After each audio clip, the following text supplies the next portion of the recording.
Hello my dear viewers, আসসালামু আলাইকুম। Welcome back to our channel. আশা করছি সবাই খুব ভালো আছেন। আজ আপনাদের বানিয়ে দেখাবো কাঁচা আমের জুস, এবং আমি খুবই অল্প ইনগ্রিডিয়েন্টস দিয়ে আজকের এই জুস বানাবো। যেহেতু এখন কিন্তু অনেক গরম, আর এই গরমে এক গ্লাস কাঁচা আমের juice it's really very refreshing you know. তো চলুন বানিয়ে নেই কাঁচা আমের জুস।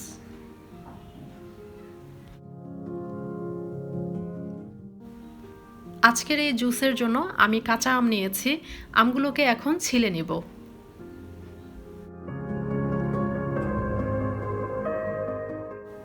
দেখতে পাচ্ছেন আমগুলোর ভেতরে কিন্তু শক্ত হয়নি। এখন আমগুলোকে একদম ছোট ছোট আর পাতলা পাতলা করে কেটে নিব, এতে করে সহজেই ব্লেন্ড হয়ে যাবে। তো আমগুলোকে কেটে নেওয়ার পর একটু ধুয়ে পানি ঝরিয়ে নিব, তাতে করে কালচে ভাবটা চলে যাবে।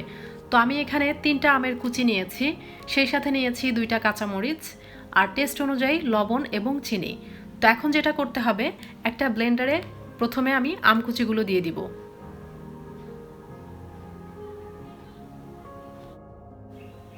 আমকুচিগুলো দিয়ে দিব কাঁচামরিচ। আমি 2টা কাঁচামরিচ দিচ্ছি, আপনারা আপনাদের টেস্ট অনুযায়ী সব কিছু দিবেন।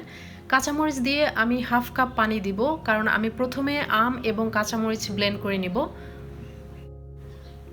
আমগুলোকে অল্প পানি দিয়ে ব্লেন্ড করে নিলে ব্লেন্ড করাটা ভালো হবে। শুরুতেই যদি বেশি পানি দেওয়া হয় তাহলে দেখা যায় যে ব্লেন্ড করাটা ভালো হয় না, এবং কিছু কিছু আমের টুকরাও থেকে যায়। তো আমি বেশ কিছুক্ষণ সময় নিয়ে আমগুলোকে ব্লেন্ড করে নিব। আমগুলোকে খুব ভালো করে ব্লেন্ড করে নেওয়া হয়ে গেছে। এখন দিচ্ছি চিনি, আপনারা আপনাদের টেস্ট অনুযায়ী দিবেন। আমি এখানে প্রায় 4 টেবিল চামচ চিনি দিয়েছি, আর দিচ্ছি 1/2 টেবিল চামচের মতো লবণ, যেহেতু টকের ভেতর লবণের পরিমাপটা একটু বেশিই দিতে হয়। আর এখন দিব 1 মগ পানি। আমি এখানে নর্মাল পানি দিচ্ছি, যেহেতু আমি এটা পরে ঠান্ডা করে নিব। আপনারা চাইলে ঠান্ডা পানি অথবা বরফের টুকরাও দিতে পারেন। তো এখন এই সব কিছুকে আরও একবার খুব ভালো করে ব্লেন্ড করে নিব। তো ব্লেন্ড করে নেওয়া হয়ে গেলে যে গ্লাসে সার্ভ করবেন সেই গ্লাসে জুসটা ঢেলে নিতে হবে। এটা হচ্ছে ম্যাঙ্গো পাল্প সহ, বাট কারো যদি ম্যাঙ্গো পাল্প ভালো না লাগে সেক্ষেত্রে একটা স্ট্রেইনার দিয়ে এভাবে ছেঁকে নিলেও কিন্তু জুসটা খেতে অসাধারণ লাগবে।